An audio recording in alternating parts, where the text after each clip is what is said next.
So Cyclethon 1 was like this kind of weird thing that kind of came out of nowhere. We didn't really market Cyclethon 1 much because we didn't really know what was going to happen. And the reason why Cyclethon 1 came to be in 2022 of like September is that like 2 months before Chris wanted to get in shape for chess boxing. And I, for some reason, I really wanted to cycle after I got really inspired by Rob, seeing what Rob was doing. Rob did an amazing cyclethon for like a month, and it was crazy, and I thought it was really cool, and I really wanted to do it, but for charity, because I thought that it would be a lot more, I thought for me and our viewers, it would be more involved if it was for charity, and that we had a cause to do it, right? Rob's the goat, man. Rob, and then Rob helped me out so much, and Rob has continued to help me out so much. Rob is really like just an amazing dude, and an amazing creator, and no one does it like Rob. And so after seeing Rob stream and hearing that Chris wanted to get fit, I was like, okay, let's do a cyclethon. And I didn't really like tell people I was doing it. I remember that I kind of mentioned it like a week before because I was really worried that it was just not going to work and that signal was going to be shit.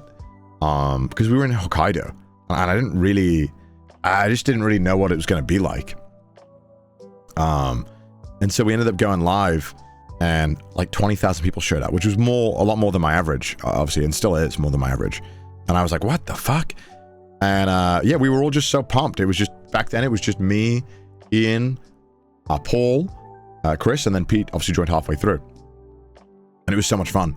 And Hokkaido was amazing to cycle because it was just beautiful countryside for like just 7 days. It was literally like the perfect stream, and the signal was fantastic. It was a really, really fun cyclethon. And then after the success of that one, we were like, all right, let's do it again. And so we did it like 6 months later, which I think was too soon. But I was so pumped, and I had so much fun with Cyclethon 1 that I was like, let's do it again, because everyone was so happy with how it turned out. And then one crucial mistake that I did in planning Cyclethon 2, which is my fault, is that I thought we could do a little more distance every day. So I think on Cyclethon 1, we were doing like 80 to 90 every day. And I think on Cyclethon 2, it was like 100 on average kilometers, which I think is like 60 miles. I think so. Yeah, 62 miles. And some days were like 100, 110. Future Past, think of the 10. But even Cyclethon 1 had like 120 kilometer day, which is pretty brutal. Chris was not happy. And then on top of that, the weather was awful on Cyclethon 2. It was just so bad. And I mean, you saw day 3? You saw day 3 of this cyclethon. It's a really miserable experience. And the hardest part is just cold. Just getting cold. It's really hard to stay warm. And when you get really cold, everyone kind of gets sad. No one really wants to talk. You don't really have energy. I fell over a bunch. You know, and I think for Chris just to like survive, he just had to listen to Stalin's audiobooks. so it was really like not the ideal situation.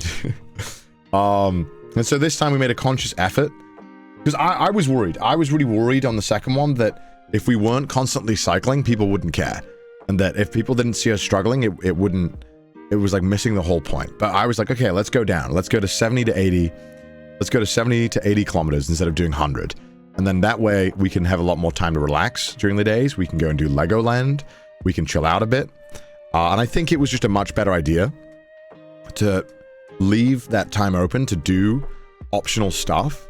I think even if we did it again, I would even take off like 5 kilometers just to really make sure we can do fun side stuff. Because I still think some days we were still doing a little too much and didn't have time to do fun stuff. And even though Legoland was one of the least viewed days, right, on paper, right, it's one of the days that everyone remembers the most and was the most fun. And I don't think going to Legoland takes away from what we're trying to do and like what we're trying to like achieve, right? And so I think allowing for side quests is really important.